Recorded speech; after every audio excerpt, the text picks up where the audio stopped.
One day, in the early morning, Gautam Buddha was sitting in a garden with his disciples. A man arrived silently and stood in the shadows. The man was a great devotee of Lord Rama. He had built many temples across the country. He had devoted many years in the service of Lord Rama.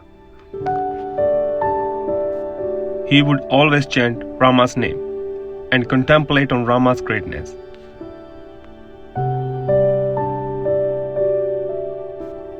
He was old and close to his last years.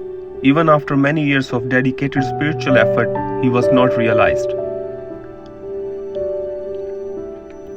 He wanted to know if there is a God or not. When he heard about the realized one, Buddha, he came to get his doubt cleared.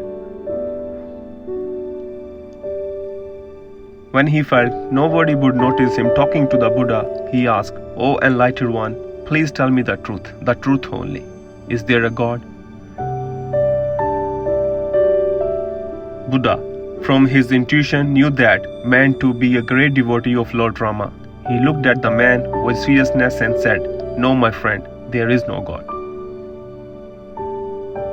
Buddha's disciples that were gathered there were very relieved and joyous to finally know the truth that there was no God.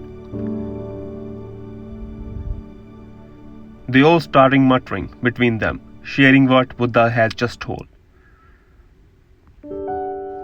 Whenever a disciple had asked a question to Buddha, he would become silent, so they never knew. His words spread through the whole town. The whole town was celebrating the day on which the truth of no God was revealed by the entitled. They were finally free of the ideas of hell, heaven, and of somebody sitting up to judge someone's action.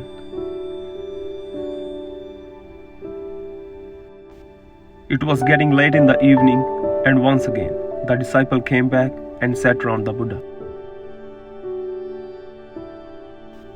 There was a materialist who had been an atheist all his life. He had convinced thousands of people that there was no God. He used to go to the priests and scholars and defeat them in the argument about God. He too was getting old, and little suspicious arose in him. What if there is a God? Isn't it a waste of my life to spread the no God message if there is a God? He thought. He was eaten by this doubt. He finally dedicated to know the truth and sought the enlightened one. He slowly came up to where Buddha was sitting and asked him, "They say you are enlightened. Please tell me if there is a God."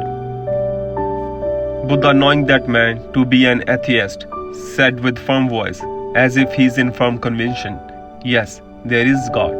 Buddha's disciples once again were back to confusion. Moral of the story: believe that there is a God or believe that there is no God are both equally useless. One has to realize the truth in himself with diligent self-effort.